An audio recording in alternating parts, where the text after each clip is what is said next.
സാത്താൻ്റെ ഉൽപ്പത്തിയെക്കുറിച്ചും എങ്ങനെയാണ് പിശാച് ഭൂമിയിലേക്ക് വീണത് എന്നും വ്യക്തികളിലേക്ക് എങ്ങനെ മാനിഫെസ്റ്റ് ചെയ്യുന്നു, എങ്ങനെ ബാധിക്കുന്നു, എങ്ങനെ അതിനെ പുറത്താക്കാം തുടങ്ങിയ വിഷയങ്ങളെക്കുറിച്ചാണ് കഴിഞ്ഞ ആ എപ്പിസോഡിൽ നമ്മൾ കേട്ടത്. ദയവായി ആ വീഡിയോ നിങ്ങൾ കാണുവാൻ ശ്രമിക്കുക. അതിൻ്റെ ഒടുവിൽ ഞാൻ ഇങ്ങനെ പറഞ്ഞല്ലോ, ഒരു വ്യക്തിയെ ബാധിക്കണമെങ്കിലും സ്വാധീനിക്കണമെങ്കിലും പിശാചിന് നിയമപരമായ ഒരു അവകാശം വേണ്ടി വരും. ഏതെല്ലാം രീതിയിലാണ് പിശാച് ഒരു വ്യക്തിയെ അവകാശം പറയുന്നത്, എങ്ങനെ നമുക്ക് അതിൽ നിന്നെല്ലാം ഒഴിഞ്ഞു നിൽക്കാം, ഏതെല്ലാം മേഖലയിലാണ്, എങ്ങനെയെല്ലാമാണ്, എന്തെല്ലാമാണ് പിശാച് ചെയ്യുന്നത് തുടങ്ങിയ വിഷയങ്ങളാണ് നമ്മൾ ഇന്ന് പഠിക്കുവാനായിട്ട് പോകുന്നത്. ഒടുവിൽ കർത്താവിലും അവൻ്റെ അമിതബലത്തിലും ശക്തിപ്പെടുവിൻ. പിശാചിൻ്റെ തന്ത്രങ്ങളോട് എതിർത്ത് നിൽക്കുവാൻ കഴിയേണ്ടതിന് ദൈവത്തിൻ്റെ സർവ്വായുധവർഗം ധരിച്ചുകൊള്ളുവിൻ. ആ ഭാഗം ശ്രദ്ധിക്കുക. ഒടുവിൽ കർത്താവിലും അവൻ്റെ അമിതബലത്തിലും ശക്തിപ്പെടുവിൻ. പിശാചിൻ്റെ തന്ത്രങ്ങളോട് എതിർത്ത് നിൽക്കാൻ കഴിയേണ്ടത്. അപ്പോൾ പിശാചിനോടെന്നല്ല, പിശാചിൻ്റെ തന്ത്രങ്ങളോടും. പിശാച് നമ്മളെ തകർക്കുവാനായിട്ട്, നമ്മളെ സ്വാധീനിക്കുവാനായിട്ടൊക്കെ ശ്രമിക്കുന്നത് നേരിട്ടല്ല, ഇൻഡയറക്റ്റ്ലിയാണ് പിശാച് നമ്മളെ തകർക്കുവാൻ ശ്രമിക്കുന്നത്. അതുകൊണ്ടാണ് ബൈബിൾ പറയുന്നത്, അവൻ്റെ തന്ത്രങ്ങളെ നിങ്ങൾ അറിയാത്തവരല്ലോ. നമുക്ക് പോരാട്ടമുള്ളത് ജഡരക്തങ്ങളോടല്ല, വാഴ്ചകളോടും അധികാരങ്ങളോടും ഈ അന്ധകാരത്തിൻ്റെ ലോകാധിപതികളോടും സ്വർലോകത്തിലെ ദുഷ്ടാത്മസേനയോട് മാത്രമേ. കഴിഞ്ഞ വീഡിയോ ഞാൻ പറഞ്ഞു, പിശാചിന് ഒരു സിസ്റ്റമാറ്റിക് ആയിട്ടാണ് പിശാച് പ്രവർത്തിക്കുന്നത്. ഒരു രാജ്യത്വമുണ്ട്. അപ്പോൾ എങ്ങനെയൊക്കെ, ഏതൊക്കെ സിസ്റ്റത്തിലൂടെയാണ് പിശാച് ഓപ്പറേറ്റ് ചെയ്യുന്നത്? നമ്മൾ വേദവസം പഠിക്കുമ്പോൾ പ്രധാനമായും 3 വ്യത്യസ്ത തലങ്ങളിൽ നിന്നുകൊണ്ടാണ് പിശാച് തൻ്റെ അധികാരം നടപ്പിലാക്കുന്നത്. ഉദാഹരണമായിട്ട് യേശുവിൻ്റെ 2ാം വരവുമായി ബന്ധപ്പെട്ട് ബൈബിളിൽ ഇങ്ങനെ നടക്കുകയാണ്, സ്വർലോകത്തിലെയും ഭൂലോകത്തിലെയും അധോലോകത്തിലെയും മുഴുവൻ മുഴങ്കാലും യേശുവിന് മുമ്പിൽ മടങ്ങുകയും യേശു തന്നെ കർത്താവ് എന്ന് ഏറ്റുപറയുകയും ചെയ്യേണ്ടി വരും. അപ്പോൾ 3 വ്യത്യസ്തമാകുന്ന സ്ഥലങ്ങൾ നമുക്ക് കാണാൻ കഴിയും. ഒന്ന് സ്വർലോകം, ഭൂലോകം, അധോലോകം. ഈ വായിച്ച ഭാഗത്തുണ്ട് സ്വർലോകത്തിലെ ദുഷ്ടാത്മസേന. നമ്മൾ ദാനിയേലിന്റെ പുസ്തകം വായിക്കുമ്പോൾ ദാനിയേൽ പ്രാർത്ഥിക്കുന്ന ആദ്യ ദിവസം തന്നെ ദാനിയേലിന്റെ പ്രാർത്ഥനയ്ക്കുള്ള മറുപടിയുമായി ദൈവം ഒരു ദൂതനെ അയക്കുകയാണ്. എന്നാൽ 21ാം ദിവസമാണ് ആ ദൂതന് ദാനിയേലിന്റെ അടുത്തേക്ക് വരുവാൻ കഴിഞ്ഞത്. അതുവരെയും ആ 21 ദിവസവും ആ ദൂതൻ സ്വർലോകത്തിലെ ദുഷ്ടാത്മസേനയുമായ ഒരു ആത്മീയുദ്ധത്തിലായിരുന്നു. അതായത് നമ്മുടെ പ്രാർത്ഥനയെ തടയുവാനും അതിന്റെ മറുപടിയെ തടയുവാനും സ്വർഗീയ മണ്ഡലം എന്ന് പറയുമ്പോൾ 3ാം സ്വർഗത്തിലോ അല്ലെങ്കിൽ ദൈവത്തിന്റെ സിംഹാസനത്തിന് മുമ്പിലല്ല, പകരമായി ദുരാത്മാക്കൾക്ക്, പിശാചുക്കൾക്ക് അനുവദിച്ചിട്ടുള്ള ചില സ്ഥലങ്ങളുണ്ട്. വെളിപ്പാട് ദിവസം വായിക്കുമ്പോൾ, പിന്നെ സ്വർഗത്തിൽ യുദ്ധമുണ്ടായി, മീഖായേലും അവന്റെ ദൂതന്മാരും മഹാസർപ്പത്തോട് പടവെട്ടി, തന്റെ ദൂതന്മാരുമായി മഹാസർപ്പം പടവെട്ടി ജയിച്ചില്ലതാനും സ്വർഗത്തിൽ അവരുടെ സ്ഥലം പിന്നെ കണ്ടതുമില്ല. ഈ വചനവുമായി ബന്ധപ്പെട്ട് നമുക്ക് മനസ്സിലാക്കാൻ സാധിക്കും, സ്വർഗസ്ഥലങ്ങളിൽ പിശാചിന് ഒരു സ്ഥാനമുണ്ട്. ഭൂതലത്തെ തെറ്റിച്ച് കളയുന്ന പിശാചും സാത്താനും എന്ന മഹാസർപ്പമായ പഴയ പാമ്പിനെ ഭൂമിയിലേക്ക് തള്ളിക്കളഞ്ഞു, അവൻ്റെ ദൂതന്മാരെയും അവനോടുകൂടെ തള്ളിക്കളഞ്ഞു. അപ്പോൾ ഞാൻ സ്വർഗത്തിലൊരു മഹാശബ്ദം പറഞ്ഞു കേട്ടത്, ഇപ്പോൾ നമ്മുടെ ദൈവത്തിൻ്റെ രക്ഷയും ശക്തിയും രാജ്യവും അവൻ്റെ ക്രിസ്തുവിൻ്റെ ആധിപത്യവും തുടങ്ങിയിരിക്കുന്നു. നമ്മുടെ സഹോദരന്മാരെ രാപ്പകൽ ദൈവസന്നിധിയിൽ കുറ്റം ചുമത്തുന്ന അപവാദിയെ തള്ളിയിട്ട് കളഞ്ഞുവല്ലോ. നമുക്കെതിരെ പിശാച് ചില ദൂഷണങ്ങൾ, ചില കുറ്റാരോപണങ്ങൾ ദൈവത്തോട് അറിയിക്കുകയും അവിടെ നിന്ന് നിയമപരമായി നമ്മളെ തകർക്കുവാനായി അവകാശം നേടിയെടുക്കുവാൻ ശ്രമിക്കുകയും ചെയ്യും. എന്നാൽ ഈ 2 സ്വർഗീയ ശക്തികളെയും നമുക്ക് ജയിക്കുവാൻ സാധ്യമാണ്. ഞാൻ പറഞ്ഞല്ലോ, പിശാച് പരാജയപ്പെട്ടവനാണ്. കാൽവറിയിൽ യേശു അവന്റെ തലയെ തകർത്തു. അതുകൊണ്ട് തന്നെ ഈ ഭാഗം വായിക്കുമ്പോൾ എങ്ങനെയാണ് അപവാദം പറയുന്ന പിശാചിനെ ജയിക്കുന്നത് അറിയാമോ?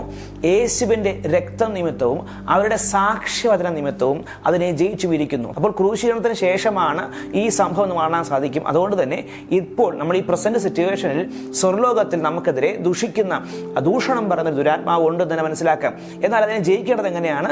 യേശുവിന്റെ രക്തത്തിന്റെ ശക്തി. അഥവാ യേശുവിന്റെ രക്തം നമ്മുടെ സകല പാപത്തെയും പരിഹരിച്ചിരിക്കാൻ നമുക്ക് വിരോധമായി ഒരു വാദഗതികളും ഉന്നയിക്കുവാൻ പിശാചിന് കഴിയുകയില്ല. അവന്റെ രക്തം നമ്മുടെ സകല പാപം പോക്കി നമ്മെ ശുദ്ധീകരിച്ചിരിക്കുകയാണ്. പിശാച് ആ വാദത്തിൽ പരാജയപ്പെടുക തന്നെ ചെയ്യും. കാരണം യേശുവിന്റെ രക്തം നമ്മളെ ശുദ്ധീകരിച്ചിരിക്കുകയാണ്. അതുപോലെ നമ്മുടെ പ്രാർത്ഥന തടയുവാനും പിശാചിന് കഴിയുകയില്ല. കാരണം സ്വർഗീയ സ്ഥലങ്ങളിൽ പിശാച് നമ്മുടെ പ്രാർത്ഥനയെ തടയുന്നുവെങ്കിൽ മനസ്സിലാക്കുക, ബൈബിൾ പറയുകയാണ്, നിങ്ങൾ ക്രിസ്തുവിനോടുകൂടെ ഉയർത്തെഴുന്നേറ്റ് സ്വർഗ സ്ഥലങ്ങളിൽ ഇരിക്കുകയാണ്. നിങ്ങളുടെ ജീവൻ ക്രിസ്തുവിൽ മറഞ്ഞിരിക്കുകയാണ്. അഥവാ നിങ്ങളുടെ ആത്മാവ് ദൈവത്തോടൊപ്പം ഇരിക്കുകയാണ്. പിശാച് നിങ്ങളുടെ കാൽ കീഴാണ്. ആത്മാവിൽ പ്രാർത്ഥിക്കുന്ന ഒരു ഭക്തന്റെ പ്രാർത്ഥനയെ തടയുവാൻ പിശാചിന് കഴിയുകയില്ല. എഫെസ് 2:2 നോക്കുക, ഈ ലോകത്തിന്റെ കാലഗതിയെയും ആകാശത്തിന്റെ അധികാരത്തിനും ദുഷ്ടനും അനുസരണക്കേടിന്റെ മക്കളിൽ ഇപ്പോൾ വ്യാപരിക്കുന്ന ആത്മാവിനും അധിപതിയായവനെയും അനുസരിച്ച് നടന്നു. യേശുവിനെ അറിയുന്നതിന് മുമ്പായി രക്ഷിക്കപ്പെടാത്ത എല്ലാ വ്യക്തികളും ആകാശത്തിന്റെ ശക്തിക്ക് അധീനരായിരുന്നു. അതുകൊണ്ടാണ് നക്ഷത്രഫലം, ജാതകം ഇങ്ങനെയുള്ള സംഭവങ്ങളിലൊക്കെയും വിശ്വാസമില്ല എന്ന് പലരും പറയുന്നെങ്കിലും വിശ്വസിക്കേണ്ടുന്ന പല ഫാക്റ്റുകളും അതിനകത്തുണ്ട്. കാരണം ചില ശക്തികൾ നമ്മൾ ജനിക്കുമ്പോൾ തന്നെ ചില ആകാശത്തിലെ ശക്തികൾ ആ വ്യക്തികൾ അവകാശം പറയും. ആ വ്യക്തിയിൽ എന്ത് സംഭവിക്കണമെന്ന് തീരുമാനിക്കുന്നത് ഈ സ്വർലോകത്തിലെ ശക്തികളാണ്. എന്നാൽ വീണ്ടും ജനിച്ചൊരു വ്യക്തിയെ സംബന്ധിച്ചിടത്തോളം സകല ആകാശ ശക്തികളിൽ നിന്നും പൂർണ്ണമായും വിടുവിക്കപ്പെട്ടിരിക്കുകയാണ്. ബൈബിൾ പറയുകയാണ്, നിങ്ങൾ ഇരുട്ടിന്റെ അധികാരത്തിൽ നിന്നും വിടുവിക്കപ്പെട്ട് സ്നേഹസ്വരൂപനാകുന്ന പുത്രന്റെ രാജ്യത്തിലായിരിക്കുകയാണ്. രക്ഷിക്കപ്പെട്ട നിങ്ങളുടെ മേൽ ജാതകത്തിനോ നക്ഷത്രഫലങ്ങൾക്കോ ഒന്നിനും യാതൊരു അധികാരവുമില്ല.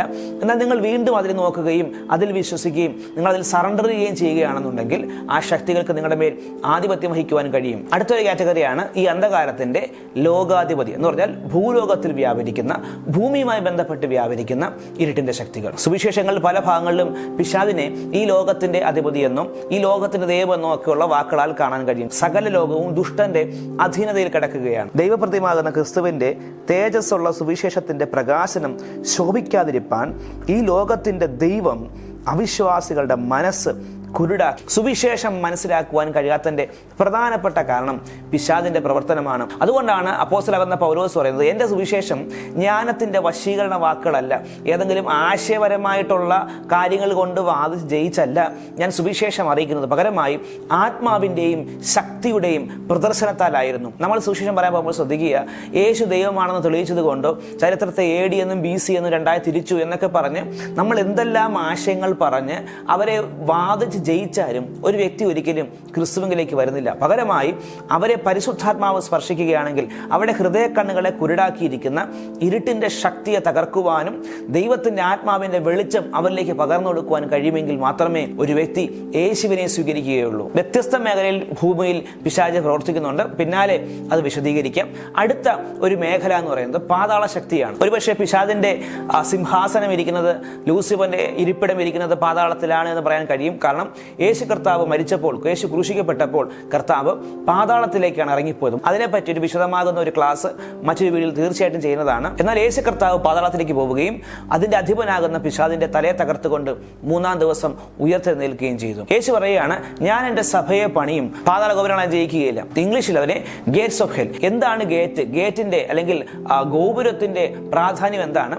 തടയുക, ഒപ്പോസ് ചെയ്യുക എന്നുള്ളത് തന്നെയാണ്. പലപ്പോഴും നമുക്ക് കേൾക്കുന്ന പോരാട്ടം, പിശാചിന്റെ പോരാട്ടം എന്ന് പറയുന്നത് വെറുതെ ഇരിക്കുന്ന നമ്മെ വന്ന് ആക്രമിക്കുന്നതോ കഴുത്തിൽ പിടിക്കുന്നതോ അല്ല. പകരമായി നമ്മൾ അവന്റെ സാമ്രാജ്യത്തിലേക്ക് കടന്നു ചെല്ലുമ്പോഴാണ് പിശാച് ശരിക്കും പോരാടുന്നത്. കാരണം അതിന്റെ നിലനിൽപ്പിന് വേണ്ടിയിട്ടാണ് പലപ്പോഴും പിശാച് പോരാടുന്നത്. ഗേറ്റ് അല്ലെങ്കിൽ ഗോപുരം ഒരിക്കലും ആക്രമിക്കുവാനുള്ളതല്ല, പകരം പിടിച്ചു നിൽക്കുവാൻ, തടഞ്ഞു നിൽക്കുവാനുള്ളതാണ്. നമ്മൾ സുവിശേഷം അറിയിക്കുമ്പോൾ, നമ്മൾ പ്രാർത്ഥിക്കുമ്പോൾ, നമ്മൾ ഉപവസിക്കുമ്പോൾ വാസ്തവത്തിൽ പിശാചിന്റെ ഒരു പുതിയ കോട്ടയിലേക്ക് ഇടിച്ചു ചെല്ലുകയാണ്. അവരെ നമ്മൾ ആക്രമിക്കുകയാണ്. നമ്മൾ പിശാചിനെ ആക്രമിക്കുമ്പോൾ പ്രാണരക്ഷാർത്ഥം അത് റെസിസ്റ്റ് ചെയ്യുന്നതാണ് പാതാള ഗോപുരം. എന്നാൽ പിശാചിന്റെ ചെറുത്തുനിൽപ്പ് ഒരിക്കലും വിജയിക്കുകയില്ല. യേശു പറയാണ്, ഞാൻ എൻ്റെ സഭയെ പണിയും, പാതാള ഗോപുരങ്ങൾ ജയിക്കുകയില്ല. പിശാച് പരാജയപ്പെട്ടവനാണ്. പരാജയം പിശാചിന്റെ ശീലമാണ്. ഇനിയും അവൻ ജീവിതത്തിൽ പരാജയങ്ങൾ മാത്രമേ സംഭവിക്കുകയുള്ളൂ. സഭ ഈ ഭൂമിയിലായിരുന്നിടത്തോളം പിശാചിന് തന്റെ ആഗ്രഹങ്ങളും ഇഷ്ടങ്ങളും പൂർണ്ണമായി നടത്താൻ കഴിയത്തില്ല. ബൈബിൾ പറയുകയാണ്, അധർമ്മത്തിന്റെ മർമ്മം ഇപ്പോഴേ വ്യാപരിക്കുന്നുണ്ട്, പക്ഷേ അതിനെ തടയുന്നവൻ വഴിയിൽ നിന്നും മാറിപ്പോകണം. ആരാണ്? ദൈവത്തിന്റെ സഭ. അടുത്തതായി ഏതെല്ലാം രീതിയിലാണ് അവൻ പ്രവർത്തിക്കുന്നത്, പിശാച് പ്രവർത്തിക്കുന്നത്, അവന്റെ പ്രവർത്തന മേഖലകൾ എങ്ങനെയൊക്കെയാണ്, അവന്റെ ആക്ടിവിറ്റീസ് എങ്ങനെയൊക്കെയാണെന്ന് ശ്രദ്ധിക്കാം. യേശു പറയാണ്, മോഷ്ടിപ്പാനും അറുപ്പാനും മുടിപ്പാനും അല്ലാതെ കള്ളൻ വരുന്നില്ല. പിശാചിന്റെ ഒരു പ്രധാനപ്പെട്ട ജോലിയാണ് നശിപ്പിക്കുക, തകർക്കുക, മുടിക്കുക എന്നുള്ളത്. കുടുംബജീവിതത്തെ തകർക്കുക, ആരോഗ്യത്തെ തകർക്കുക, വിദ്യാഭ്യാസം തകർക്കുക, ശുശ്രൂഷകളെ തകർക്കുക, സഭ തകർക്കുക, നിങ്ങളുടെ ഉള്ളിലെ സന്തോഷം തകർത്ത് കളയുക തുടങ്ങി നാശങ്ങൾ സൃഷ്ടിക്കുക എന്നുള്ളതാണ് പിശാചിന്റെ ഒരു വലിയ ദൗത്യം. വേദപുസ്തകത്തിൽ ഒട്ടനവധി ഭാഗങ്ങളിൽ നമുക്ക് ഇതിന്റെ ഉദാഹരണങ്ങൾ കാണുവാനായിട്ട് സാധിക്കും. മറ്റൊരു മെത്തേഡാണ് വഞ്ചിക്കുക. അവൻ വഞ്ചകനാണ്. സർപ്പം ഉപായത്താൽ ഹൗവയെ ചതിച്ചതുപോലെ, വഞ്ചിച്ചതുപോലെ ഇന്നും പിശാച് ലോകത്തെ വഞ്ചിച്ചുകൊണ്ടിരിക്കുകയാണ്. പാപത്തെ നിസ്സാരവൽക്കരിച്ചുകൊണ്ട് അതിന് വലിയ ഒരു പ്രാധാന്യമില്ല, ഇതൊക്കെ വളരെ എല്ലാവരും ചെയ്യുന്ന കാര്യമാണ് എന്നുള്ള ലാഘവത്വമൊക്കെ മനസ്സിലിട്ട് നമ്മെ വഞ്ചിക്കുവാൻ പിശാച് ശ്രമിക്കാറുണ്ട്. ശിംശോന് തന്റെ ജീവിതത്തിൽ പറ്റിയ പരാജയത്തിന്റെ ഒരു പ്രധാന കാരണം അത് തന്നെയായിരുന്നു. ഫോണോഗ്രാഫി അല്ലെങ്കിൽ ബ്ലൂ ഫിലിം കാണുന്നത് ഒരു വലിയ തെറ്റല്ല. തെറ്റല്ല, അതെല്ലാവരും ചെയ്യുന്ന ഒരു കാര്യമാണ് എന്നൊരു ലാഘവത്വം ഇട്ടുകൊണ്ട് അത്തരത്തിലുള്ള പാപങ്ങൾ ചെയ്യുവാൻ പിശാച് ജനത്തെ വഞ്ചിക്കാറുണ്ട്. ഈ മോഡേൺ കാലഘട്ടത്ത് മനുഷ്യരെല്ലാവരും അക്സെപ്റ്റ് ചെയ്യുന്നത് ഏറ്റവും കൂടുതൽ ആളുകളുടെ അഭിപ്രായം അനുസരിച്ചാണ്. ഉദാഹരണമായിട്ട് യൂട്യൂബിനകത്തുള്ള കമൻസും ഇൻസ്റ്റഗ്രാമിലുള്ള കമന്റ് സെക്ഷൻ നോക്കിയിട്ട് ഏറ്റവും കൂടുതൽ ആളുകൾ എന്തിനെയാണോ സപ്പോർട്ട് ചെയ്യുന്നത് അതാണ് ഒരു പുരോഗമന ചിന്താഗതി എന്ന രീതിയിൽ ആ കാര്യങ്ങളെ സപ്പോർട്ട് ചെയ്യുന്ന ഒരു പ്രവണത നമ്മുടെ ഈ കാലഘട്ടത്തുണ്ട്. അതിൻ്റെ പിന്നിലും ദുരാത്മാക്കൾ തന്നെയാണ്. അതിൻ്റെ ഒരു വലിയ ഭവിഷ്യത്താണ് ഗേ അല്ലെങ്കിൽ ലെസ്ബിയൻ ഒക്കെ അക്സെപ്റ്റ് ചെയ്യുന്നത്. സ്ത്രീയെ വിവാഹം കഴിക്കുന്നതിനെ അക്സെപ്റ്റ് ചെയ്യുന്നില്ല എന്നുണ്ടെങ്കിൽ ഒരു പഴഞ്ചൻ ചിന്താഗതിക്കാരനാണ് എന്നൊരു ആശയം പിശാച് മനസ്സിലേക്ക് ഇടുകയാണ്. ഒരു പുരുഷനെ വിവാഹം കഴിക്കുന്നത് അക്സെപ്റ്റ് ചെയ്യുന്നതാണ് ഒരു മോഡേൺ ചിന്താഗതി എന്ന ഒരു ചിന്ത പിശാച് മനുഷ്യ ഹൃദയത്തിൽ ഇടുകയാണ്. ഇതിനെതിരെ സംസാരിക്കുകയാണെങ്കിൽ അവർ ചോദിക്കും, നിങ്ങൾ ഏത് കാലഘട്ടത്താണ് ജീവിക്കുന്നതെന്ന്. നിങ്ങൾക്കറിയാമോ, ഇതൊരു പുതിയ ഒരു മോഡേൺ ആയിട്ടുള്ള ഒരു പാപമൊന്നുമല്ല. കാലഘട്ടങ്ങൾക്ക് മുമ്പ് ലോകത്തിന്റെ കാലഘട്ടത്ത് സ്വദോം ഗൊമോരയിലുണ്ടായിരുന്ന ഒരു വലിയ നീച പാപമായിരുന്നു സ്വവർഗഭോഗം എന്ന് പറയുന്നത്. അപ്പോൾ പുരുഷനെ വിവാഹം കഴിക്കുക, സ്ത്രീ വിവാഹം കഴിക്കുക തുടങ്ങിയ ആ കാര്യങ്ങളൊക്കെ ഒരു മനസ്സിന്റെ പ്രശ്നമാണ് എന്ന് കരുതി അതിനെ പ്രോത്സാഹിപ്പിക്കുന്ന ഒരു വഞ്ചന പിശാച് ഈ കാലഘട്ടത്തിൽ ഉണ്ടാറുണ്ട്. അങ്ങനെയാണെങ്കിൽ തീർച്ചയായിട്ടും കൊച്ചു കുഞ്ഞുങ്ങളെയൊക്കെ പീഡിപ്പിക്കുന്ന തരത്തിലുള്ള ആളുകളുണ്ട്. അതും ഒരു മാനസിക വൈകല്യമാണ് എന്ന് കരുതി ആരും അതിനെ പ്രോത്സാഹിപ്പിക്കാറില്ല. ഇതൊക്കെ തെറ്റാണ്, പാപമാണെന്ന് അറിയാമെങ്കിലും സമൂഹം മുഴുവനും ഇതിനെ സപ്പോർട്ട് ചെയ്യുന്നത് കൊണ്ട് മാറി ചിന്തിച്ചാൽ അതൊരു മോശമാണ് എന്ന ചിന്താഗതിയിൽ ഇതിനെ സപ്പോർട്ട് ചെയ്യുന്ന, അതിനെ അനുകരിക്കുന്ന, ഇത്തരം പാപങ്ങൾ ചെയ്യുന്ന ഒരു പ്രവണത തന്നെ പിശാച് നമ്മുടെ സമൂഹത്തിലിട്ടുണ്ട്. അവൻ വഞ്ചകനാണ്. അടുത്തൊരു പ്രവർത്തന രീതിയാണ് പ്രലോഭിപ്പിക്കുക. പിശാച് നമ്മെ പാപം ചെയ്യുവാനായിട്ട്, തെറ്റുകൾ ചെയ്യുവാനായിട്ട് പ്രലോഭിപ്പിച്ചുകൊണ്ടേയിരിക്കും. പ്രലോഭനം വാസ്തവത്തിൽ നമുക്കുണ്ടാകുന്നത് നമ്മുടെ മനസ്സിലുണ്ടാകുന്ന ചിന്തകളിലൂടെയാണ്.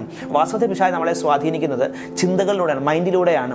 നേരിട്ട് വന്നൊരിക്കലും പിശാച് വന്ന് നമ്മളെ സ്വാധീനിക്കുകയോ വഞ്ചിക്കുകയോ പ്രലോഭിപ്പിക്കുകയോ തകർക്കുകയും ചെയ്യത്തില്ല. ഇതെല്ലാം നമ്മുടെ മനസ്സിലൂടെയാണ് പിശാച് ഈ തൻ്റെ പ്രവർത്തനങ്ങൾ ഇടുന്നത്. വേദോസ്തവത്തിൽ പറയുകയാണ്, ആരെങ്കിലും പ്രലോഭിപ്പിക്കപ്പെടുന്നു എങ്കിൽ ദൈവം പരീക്ഷിക്കുന്ന ആരും പറയരുത്, സ്വന്തം മോഹത്താൽ ആകർഷിച്ച് വശീകരിക്കപ്പെടുകയാണ്. നമ്മുടെ ഹൃദയത്തിലുണ്ടാകുന്ന മോഹങ്ങൾ പിശാച് നമ്മളിലേക്ക് മോഹമിടും.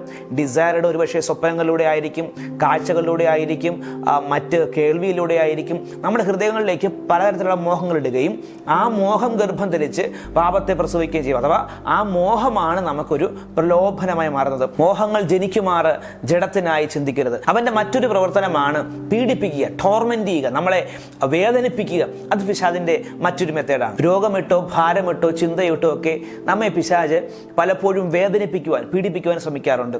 അതിൽ പ്രധാനമായും പിശാച് ഉപയോഗിക്കുന്ന ഒരു മെത്തേഡാണ് നമ്മുടെ മനസ്സിലേക്ക് നിരാശയെ കൊണ്ടിടുക, അവിശ്വാസം കൊണ്ടിടുക. മുമ്പ് കഴിഞ്ഞു പോയ കാര്യങ്ങളെക്കുറിച്ചുള്ള ചിന്ത നമ്മുടെ ഹൃദയത്തിലേക്ക് പിശാച് കൊണ്ടുവരികയും അതിനെപ്പറ്റി നമ്മൾ ആകുലപ്പെടുകയും നിരാശപ്പെടുകയൊക്കെ ചെയ്യുമ്പോൾ വാസ്തവത്തിൽ പിശാച് നമ്മളെ ആക്രമിക്കുവാൻ കഴിയുകയാണ്, മനസ്സിനെ ആക്രമിക്കുവാൻ കഴിയുകയാണ്. അതുപോലെ തന്നെയാണ് ഭാവിയെക്കുറിച്ചുള്ള ആകുലതകൾ പിശാച് നമ്മുടെ ഹൃദയത്തിലേക്ക് ഇടും. ഇതും നമ്മളെ ഭാരപ്പെടുത്തുവാൻ, നിരാശപ്പെടുത്തുവാൻ, വേദനിപ്പിക്കുവാനൊക്കെ കഴിയും. ബൈബിൾ പറയുകയാണ്, ഒന്നിനെക്കുറിച്ചും വിചാരപ്പെടരുത്, എല്ലാറ്റിലും പ്രാർത്ഥനയാലും അപേക്ഷയാലും സ്തോത്രത്തോടെ നിങ്ങൾ നന്ദിയോടുകൂടി നിങ്ങളുടെ ആവശ്യങ്ങൾ ദൈവത്തോട് അറിയിക്കത്ര വേണ്ടത്. എന്നാൽ സകല ബുദ്ധിയെയും കവിയുന്ന ദൈവ സമാധാനം നിങ്ങളിൽ ഉണ്ടാകും. അപ്പോൾ ഒന്നിനെക്കുറിച്ചും ഭാരപ്പെടരുതെന്ന് കർത്താവ് പറഞ്ഞെങ്കിൽ ഒന്നിനെക്കുറിച്ചും ഭാരപ്പെടരുത്. അവൻ നിങ്ങൾക്കായി കരുതുന്നതാകയാൽ നിങ്ങളുടെ സകല ചിന്താകുലവും അവൻ്റെ മേലിട്ടുള്ളുവിൽ. നിങ്ങൾക്കായി കരുതുന്നെങ്കിൽ ദൈവം നിങ്ങൾക്ക് വേണ്ടി കരുതേണ്ട ആവശ്യമില്ല. ദൈവം നിങ്ങൾക്ക് വേണ്ടി കരുതുന്നെങ്കിൽ നിങ്ങൾ നിങ്ങളുടെ വിഷയത്തെപ്പറ്റി ആകുലപ്പെടുവാനോ നിരാശപ്പെടേണ്ട ആവശ്യമില്ല. ഇത്തരം പൈശാചികമാകുന്ന ആക്രമണങ്ങൾ നമുക്ക് സംഭവിക്കുന്നത് പലപ്പോഴും നേരെ വിളിക്കുമ്പോഴാണ്, ഉറക്കം എഴുന്നേൽക്കുമ്പോൾ തന്നെ പിശാച് നമ്മുടെ മുമ്പിലേക്ക് ഹാജരാകും. നിരാശയുള്ള ചിന്തകൾ, വേദനിപ്പിക്കുന്ന, ഭയപ്പെടുത്തുന്ന, ഭാരപ്പെടുത്തുന്ന വിഷയങ്ങളൊക്കെ നമ്മുടെ ഹൃദയത്തിലേക്ക് കൊണ്ടുവരികയും നമ്മെ ഡിപ്രഷനിലേക്ക് പിശാച് കൊണ്ടുപോകാൻ ശ്രമിക്കുകയും ചെയ്യും. ഇത് പിശാചിന്റെ ഒരു സ്ട്രാറ്റജിയാണ്. എങ്ങനെയാണ് അതിനെ അതിജീവിക്കുന്നത്? നിങ്ങൾ പ്രഭാതത്തിൽ എഴുന്നേറ്റ ഉടനെ തന്നെ നിങ്ങൾ കർത്താവിനെ സ്തുതിക്കുവാൻ ആരംഭിക്കണം. നിരാശയുടെയും ദുഃഖത്തിൻ്റെ നേരെ വിപരീതമാണ് സന്തോഷിക്കുക, ആഹ്ലാദിക്കുക എന്ന് പറയുന്നത്. ബൈബിൾ പറയുകയാണ്, കർത്താവിൽ എപ്പോഴും സന്തോഷിപ്പിൻ എന്ന് ഞാൻ നിങ്ങളോട് പിന്നെയും പറയുകയാണ്. ആ കാര്യം പറഞ്ഞതിൽ എനിക്ക് യാതൊരു മടുപ്പുമില്ല. പൗലോസ് പറയുകയാണ്, കർത്താവിൽ സന്തോഷിപ്പിൻ. എങ്ങനെയാണ് സന്തോഷിക്കുന്നത്? പ്രഭാതത്തിൽ എഴുന്നേറ്റ ഉടനെ തന്നെ സന്തോഷത്തോടു കൂടി നിങ്ങൾ ദൈവത്തെ സ്തുതിക്കണം. കർത്താവെ, നല്ല ഈ പ്രഭാതത്തിന് നന്ദി, അങ്ങൻ്റെ കർത്താവാകുന്നു. ശ്രദ്ധിക്കുക, യേശു എൻ്റെ രക്ഷകനും കർത്താവുമാകുന്നു എന്ന ഒറ്റ വാക്കിലാണ് നിങ്ങൾ ഇരുട്ടിൻ്റെ അധികാരത്തിൽ അന്ധകാരത്തിൽ നിന്നും വെളിച്ചത്തിലേക്ക് നിങ്ങൾ വന്നത്, അഥവാ പുത്രന്റെ രാജ്യത്തിലേക്ക് നിങ്ങൾക്ക് പ്രവേശനം കിട്ടിയത്. ആ വാക്കിന് ശക്തി കൊണ്ട് യേശു എൻ്റെ കർത്താവ് എന്ന് പറയുമ്പോൾ എൻ്റെ ജീവിതത്തിൽ നടക്കുന്നതിൻ്റെ മുഴുവൻ നിയന്ത്രണവും യേശുവിനാണ്. പിശാചെ, നിനക്കല്ല. നന്മയായിക്കോട്ടെ തിന്മയായിക്കോട്ടെ എന്ത് സംഭവിച്ചാലും എൻ്റെ പിന്നിൽ എന്നെ നിയന്ത്രിക്കുന്ന ഒരു അദൃശ്യ കരമുണ്ട്, എന്നെ സഹായിക്കുന്ന ഒരു അദൃശ്യ കരമുണ്ട്. അവൻ എനിക്കായി കരുതിയിട്ടുള്ളത് കൊണ്ട് കർത്താവെ, ഈ നല്ല പ്രഭാതത്തിനാ നന്ദി എന്ന് പറഞ്ഞ് സ്തുതിയോടുകൂടി നിങ്ങളുടെ പ്രഭാതം ആരംഭിക്കുക. കൂടാതെ പിശാചെ, നിനക്ക് എൻ്റെ മേൽ കാര്യമില്ല, എൻ്റെ മനസ്സിനെയോ എൻ്റെ ശരീരത്തെയോ തുടർന്ന് നിനക്ക് അധികാരമില്ല. ഇന്നത്തെ ദിവസം കർത്താവിന് വേണ്ടിയുള്ളതാണ് എന്ന സന്തോഷത്തോടുകൂടി പിശാചിനെ ശാസിച്ചുകൊണ്ട് ദൈവത്തെ സ്തുതിച്ചുകൊണ്ട് ഒരു പ്രഭാതം ആരംഭിക്കുകയാണ് എങ്കിൽ പിശാച് നിങ്ങളെ തൊടുകയില്ല, നിങ്ങളെ ടോർമെന്റ് ചെയ്യുവാൻ പിശാചിന് കഴിയുകയില്ല. കാരണം ഞാൻ വീണ്ടും ആവർത്തിക്കുന്നു, അവനോട് എതിർത്ത് നിൽപ്പിൻ, എന്നാൽ അവൻ നിങ്ങളെ വിട്ട് ഓടിപ്പോകും. അവൻ്റെ മറ്റൊരു പ്രവർത്തന രീതി എന്ന് പറയുന്നത് പ്രേരണകൾ ഇടുക എന്നുള്ളതാണ്. പാപം ചെയ്യുവാൻ, തെറ്റ് ചെയ്യുവാനൊക്കെ ഉള്ള ഒരു പ്രേരണ, പ്രലോഭനം മാത്രമല്ല, ഒരു പ്രേരണ നിങ്ങളുടെ ഹൃദയത്തിലേക്ക് ഇടുന്നതും പിശാചിന്റെ ഒരു വലിയ ഒരു പ്രവർത്തന രീതിയാണ്. വേദവസ്തം വായിക്കുമ്പോൾ യേശുവിനെ ഒറ്റിക്കൊടുക്കുവാൻ, കാണിച്ചു കൊടുക്കുവാൻ യൂദയുടെ ഹൃദയത്തിലേക്ക് പിശാച് തോന്നലിട്ടു. പിശാച് യൂദയിലേക്ക് പ്രവേശിക്കുകയും യേശുവിനെ കാണിച്ചു കൊടുക്കണമെന്നുള്ള ചിന്ത യൂദയ്ക്ക് ഇടുകയും ചെയ്തു. പഴയ നിയമഭാഗത്ത് ദാവീദിനെ, ഇസ്രായേൽ മക്കളെ എണ്ണുവാൻ പിശാച് ദാവീദിന്റെ ഹൃദയത്തിലേക്ക് ചിന്തയിടുകയും ദാവീദ് ആ തരത്തിൽ ചെയ്യുകയും വലിയൊരു ഡിസ്ട്രക്ഷൻ തന്നെ സംഭവിക്കുകയും ചെയ്തു. അപ്പോൾ പിശാചിന് നമ്മുടെ ഹൃദയത്തിലേക്ക് ചിന്തകൾ ഇടുവാൻ കഴിയും. നമ്മുടെ ചിന്തകളെ മനസ്സിലാക്കാൻ കഴിയത്തില്ല, പക്ഷേ തൻ്റെ ചിന്തകളെ നമ്മുടെ ഹൃദയത്തിലേക്ക് നിക്ഷേപിക്കുവാനായിട്ട് സാധ്യമാണ്. എങ്ങനെ മനസ്സിലാക്കാൻ സാധിക്കും? പിശാചിന്റെ ചിന്തയാണെങ്കിൽ നമ്മുടെ സന്തോഷം പോകും, നമ്മുടെ സമാധാനം പോകും, നമ്മൾ അസ്വസ്ഥരാകും, നമ്മുടെ ആത്മീയമാകുന്ന സന്തോഷം നഷ്ടപ്പെടാൻ ഇടയായിത്തീരും. ദൈവത്തിന്റെ ചിന്തയാണെങ്കിൽ, പരിശുദ്ധാത്മാവിന്റെ ചിന്തയാണെങ്കിൽ ജീവനും സമാധാനവും പരിശുദ്ധാത്മാവിൽ സന്തോഷവുമായിരിക്കും. എന്നാൽ പലപ്പോഴും പാപം ചെയ്യുവാൻ, ചില തെറ്റുകൾ ചെയ്യുവാൻ നമ്മെ പ്രേരിപ്പിക്കുന്നത് ഒരു ദിവസം കൊണ്ട് ചെയ്യുന്ന കാര്യമല്ല. ഞാൻ നേരത്തെ പറഞ്ഞു, സിസ്റ്റമാറ്റിക് ആയിട്ടാണ് പിശാച് പ്രവർത്തിക്കുന്നത്. കൊട്ടി പിശാചുക്കളുണ്ട്, മറ്റ് അനവധി സിസ്റ്റംസ് ഉണ്ട്. വളരെ നാളുകളെടുത്ത് സാഹചര്യങ്ങളും സന്ദർഭങ്ങളും ഒക്കെ ഒരുക്കി നമ്മുടെ ഹൃദയത്തിലേക്ക് പലവിധമാകുന്ന മോഹങ്ങളും ആഗ്രഹങ്ങളും ഒക്കെ ഇട്ടാണ് നമ്മളെ വാസ്തവത്തിൽ പിശാച് പാപം ചെയ്യുവാനായിട്ട് പ്രേരിപ്പിക്കുന്നത്. നിങ്ങളുടെ ഉദാഹരണം ശ്രദ്ധിച്ച്, ഒരു വ്യക്തി ഒരു സ്ത്രീയെ കടന്നു പിടിക്കുകയാണ്. ആ വ്യക്തിക്ക് അറിയാം അങ്ങനെ ചെയ്യുകയാണെങ്കിൽ അവരെ പോലീസ് പിടിക്കും, അറസ്റ്റ് ചെയ്യും, ഒരുപാട് ശിക്ഷാ നടപടികൾ സ്വീകരിക്കേണ്ടി വരും. എല്ലാം അറിയാമെങ്കിൽ പോലും ആ പബ്ലിക്കിന് മുമ്പിൽ, അല്ലെങ്കിൽ ആ വ്യക്തി അങ്ങനെ ചെയ്യാനുള്ള കാരണം അറിയാമോ? ഒരു ദിവസം കൊണ്ട് ആ വ്യക്തിക്കുണ്ടായ ഒരു പ്രേരണയല്ല, അനുദിനം പാപങ്ങളുടെ വഴിയിലേക്ക് പോയി തൻ്റെ ഹൃദയം വഷളായതുകൊണ്ട് താൻ ആ പാപം ചെയ്യുവാനായിട്ട് പ്രേരിപ്പിക്കപ്പെടുകയാണ്. ബൈബിൾ പറയുകയാണ്, നല്ല മനുഷ്യൻ തൻ്റെ നല്ല നിക്ഷേപത്തിൽ നിന്നും നല്ലത് പുറപ്പെടുവിക്കുന്നു, ദുഷ്ട മനുഷ്യൻ ദുർനിക്ഷേപത്തിൽ നിന്നും തീയത് പുറപ്പെടുവിക്കുന്നു. മറ്റൊരു പൈശാചിക പ്രവർത്തനമാണ് തടസ്സങ്ങൾ സൃഷ്ടിക്കുക എന്നുള്ളത്. ഫറവോൻ ഇസ്രായേൽ മക്കൾ ചെയ്തത് തന്നെയാണ്. അവരുടെ വളർച്ചയെ, അവരുടെ യാത്രയൊക്കെ തടസ്സങ്ങൾ സൃഷ്ടിക്കുകയായിരുന്നു. നിങ്ങളുടെ നന്മയെ, നിങ്ങളുടെ ഉയർച്ചയെ, നിങ്ങളുടെ ശുശ്രൂഷയെ ഒക്കെ തടയുന്നത് ഒരുപക്ഷെ പിശാചായിരിക്കും. എന്നാൽ മനസ്സിലാക്കുക, പിശാച് തടയുന്നവനാണെങ്കിൽ കർത്താവ് തുറക്കുന്നവനാണ്. ആർക്കും അടയ്ക്കാൻ കഴിയാതെ വണ്ണം തുറക്കുന്ന ദൈവത്തെയാണ് നിങ്ങൾ ആരാധിക്കുന്നത്. പിശാച് നമുക്കൊരു ഫാക്ടറി അല്ല. ദൈവം നിങ്ങളെ അനുഗ്രഹിക്കുവാൻ തീരുമാനിച്ചാൽ പിശാചിന് ഒന്നും ചെയ്യുവാൻ കഴിയുകയില്ല. ദൈവം പറയുകയാണ്, ഞാൻ പ്രവർത്തിക്കും, ആർ തടുക്കും. ദൈവം നിങ്ങൾക്ക് വേണ്ടി പ്രവർത്തിക്കുന്നെങ്കിൽ പിശാചിന് ഒന്നും ചെയ്യുവാൻ സാധ്യമല്ല. എന്നാൽ പിശാച് നിങ്ങൾ ഇടം കൊടുക്കരുത്. ഏതൊക്കെ രീതിയിലാണ് പിശാച് നിങ്ങളുടെ ജീവിതത്തിലേക്ക് ഇടം പിടിക്കുന്നത് എന്ന ഭാഗം നമുക്ക് ശ്രദ്ധിക്കാം. എന്നാൽ അതിനു മുമ്പായി പിശാച് ഏതെല്ലാം രീതിയിലാണ് അവൻ്റെതാകുന്ന മെത്തേഡിൽ നിങ്ങളുടെ അവകാശം സ്ഥാപിക്കാൻ ശ്രമിക്കുന്നത് നോക്കാം. മന്ത്രവാദങ്ങൾ, ആഭിചാരങ്ങൾ, ക്ഷുദ്രം, കൂടോത്രം, വിളിച്ചവേശ, പൂജ തുടങ്ങിയ പിശാച് തന്നെ ഒരുക്കുന്ന മെത്തേഡിലൂടെ ഒരു വ്യക്തിയിലേക്ക് ആധിപത്യം വഹിക്കുവാനായിട്ട് പിശാച് ശ്രമിക്കും. ഞാൻ കഴിഞ്ഞ വീഡിയോയിൽ പറഞ്ഞല്ലോ, ഒരു വ്യക്തിയെ സ്വാധീനിക്കാനാണെങ്കിലും ബാധിക്കുവാനാണെങ്കിലും പിശാചിന് നിയമപരമായ ഒരു അവകാശം സ്ഥാപിച്ചെടുക്കണം. എന്നാൽ പല ആളുകളും ഈ പറഞ്ഞ മന്ത്രവാദങ്ങളിലോ ആഭിചാരങ്ങളിലോ ക്ഷുദ്രങ്ങളിലോ ഒന്നും വിശ്വസിക്കുന്നതേയില്ല. അതിന് ശക്തിയില്ല എന്ന് തന്നെയാണ് പല ആളുകളും പറയുന്നത്. വാസ്തവത്തിൽ വേദപുസ്തകം എന്താണ് ഇതിനെക്കുറിച്ച് പറയുന്നത് നമുക്ക് നോക്കാം. നിന്റെ ദൈവമാകുന്ന യഹോവ നിനക്ക് തരുന്ന ദേശത്ത് എത്തിയ ശേഷം അവിടുത്തെ ജാതികളുടെ മ്ലേച്ഛതകൾ നീ പഠിക്കരുത്. തൻ്റെ മകനെയോ മകളെയോ അഗ്നിപ്രവേശം ചെയ്യിക്കുന്നവൻ പ്രശ്നക്കാരൻ, മുഹൂർത്തക്കാരൻ, ആഭിചാരകൻ, ക്ഷുദ്രക്കാരൻ, മന്ത്രവാദി, വെളിച്ചപ്പാടൻ, ലക്ഷണം പറയുന്നവൻ, അഞ്ജനക്കാരൻ എന്നിങ്ങനെയുള്ളവരെ നിങ്ങളുടെ ഇടയിൽ കാണരുത്. ഈ കാര്യങ്ങൾ ചെയ്യുന്നവനെല്ലാം യഹോവയ്ക്ക് വെറുപ്പാകുന്നു. ഇങ്ങനെയുള്ള മ്ലേച്ഛതകൾ നിമിത്തം നിന്റെ ദൈവമാകുന്ന യഹോവ അവരെ നിന്റെ മുമ്പിൽ നിന്നും നീക്കിക്കളയുന്നു. ഇത്തരം പ്രവൃത്തികളൊന്നും ഇല്ല എന്നൊരിക്കലും ബൈബിൾ പറയുന്നില്ല. വേദപുസ്തകത്തെ നമുക്ക് അത്തരത്തിലുള്ള മന്ത്രവാദങ്ങളും ആഭിചാരങ്ങളും കാണാൻ സാധിക്കും. ഉദാഹരണമായിട്ട് മോശ മിസ്രൈമിൽ ഫറവോന്റെ മുമ്പിൽ തൻ്റെ വടി സർപ്പമാക്കുമ്പോൾ മിസ്രൈമിലെ മന്ത്രവാദികളും ഇതേ കാര്യം ചെയ്യുകയാണ്. അവരും വടി നിലത്തിട്ടു അതിനെ സർപ്പമാക്കി. മോശ പല അത്ഭുതങ്ങൾ പല കാര്യങ്ങളും ചെയ്യുമ്പോഴും മിസ്രൈമിലെ മന്ത്രവാദികളും ഇതേ കാര്യം ഇമിറ്റേറ്റ് ചെയ്യുകയാണ്. അതൊക്കെ ഒരു മാജിക് ഷോയോ കൺകെട്ട് വിദ്യയൊന്നുമല്ല. അക്ഷരാർത്ഥത്തിൽ അവർക്കത് ചെയ്യുവാൻ കഴിഞ്ഞു. എങ്ങനെയാണ്?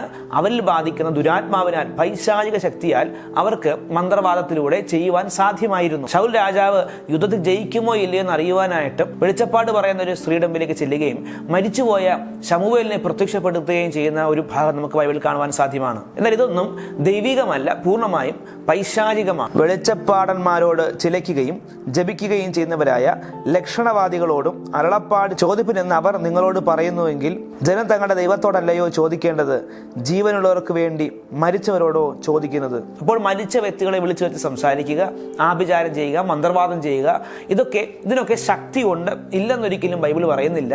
പക്ഷേ ഇതെല്ലാം പൈശാചികമാണ്. അപ്പോസ്തല പ്രവൃത്തി വായിക്കുമ്പോഴും ശീമോൻ എന്ന് പറയുന്ന ഒരു മന്ത്രവാദിയെ കാണാൻ കഴിയും. വേറെ ഭാഗത്ത് വിശ്വസിച്ചവരിൽ അനേകരും വന്ന് തങ്ങളുടെ പ്രവൃത്തികളെ ഏറ്റുപറഞ്ഞ് അറിയിച്ചു. ക്ഷുദ്രപ്രയോഗം ചെയ്തിരുന്ന പലരും തങ്ങളുടെ പുസ്തകങ്ങളെ കൊണ്ടുവന്നു എല്ലാവരും കാണുകയും ചുട്ടുകളഞ്ഞു. അവരുടെ വില കണക്ക് കൂട്ടിയാറെ 50,000 വെള്ളിക്കാശ് എന്ന് കണ്ടു. ഇവിടെ നോക്കുക, ക്ഷുദ്രപ്രയോഗം ചെയ്തിരുന്ന പുസ്തകം കൊണ്ടുവന്ന് വിറ്റ് അതിന്റെ കാശ് കൊണ്ടുവന്ന് ദൈവസഭയ്ക്ക് കൊടുത്തതിന് പകരമായി ആ പുസ്തകം ദഹിപ്പിച്ചു കളഞ്ഞു. ഇതിന്റെ അടിസ്ഥാനം മനസ്സിലാക്കാൻ സാധിക്കും. ക്ഷുദ്രങ്ങൾക്കും മന്ത്രങ്ങൾക്കും ആഭിചാരങ്ങൾക്കും എല്ലാം അതിൻ്റെതാകുന്ന ഒരു പൈശാചികമാകുന്ന ശക്തി ഉണ്ട് എന്നുള്ളത് തന്നെയാണ് അതിന്റെ സത്യം. ചില പൈശാചിക വസ്തുക്കൾ, മന്ത്രവാദങ്ങളും മറ്റൊക്കെ ചേർന്നുകൊണ്ട് ചില വീടുകളിലേക്ക് മൂലയിൽ കുഴിച്ചിടുന്ന ഒരു പരിപാടിയാണ് ക്ഷുദ്രം എന്ന് പറയുന്നത്. അതുപോലെ ഏതെങ്കിലും വ്യക്തികൾക്ക് വേണ്ടി മന്ത്രവാദം ചെയ്യാറുണ്ട്, ആഭിചാരം ചെയ്യാറുണ്ട്. ഭക്ഷണത്തിലൂടെ ഒരു വ്യക്തിയുടെ അകത്തേക്ക് പ്രവേശിപ്പിക്കുന്ന തരത്തിലുള്ള പ്രവർത്തനങ്ങളെ കൈവശം എന്നൊക്കെ പറയാൻ ഇടയായിത്തീരും. അങ്ങനെ നമ്മൾ അറിഞ്ഞും അറിയാതെ നമുക്ക് ചുറ്റും ചില വസ്തുക്കളും ചില ശക്തികളെയൊക്കെ ആവാഹിച്ച് പറഞ്ഞയക്കുന്ന ഒരു പരിപാടിയാണ് പിശാച് സാധാരണയായി ഉപയോഗിക്കാറുള്ളത്. ലോകരാജ്യങ്ങൾ എടുത്തു കഴിഞ്ഞാൽ ആഫ്രിക്കയിലും ഇന്ത്യയിലും ഒക്കെ ഇതുപോലുള്ള പൈശാചികമാകുന്ന മന്ത്രവാദങ്ങളും ആഭിചാരങ്ങളും സർവ്വസാധാരണമാണ്. എല്ലാ സ്ഥലങ്ങളിലും ഇതിൻ്റെതാകുന്ന പ്രവർത്തനങ്ങളും ഉണ്ട്. ഇവരെ കൂടാതെ തന്നെ മറ്റൊരു കൂട്ടരുമുണ്ട്. ബൈബിളിൽ തന്നെ അവരെ പറ്റിയൊരു പരാമർശമുണ്ട്.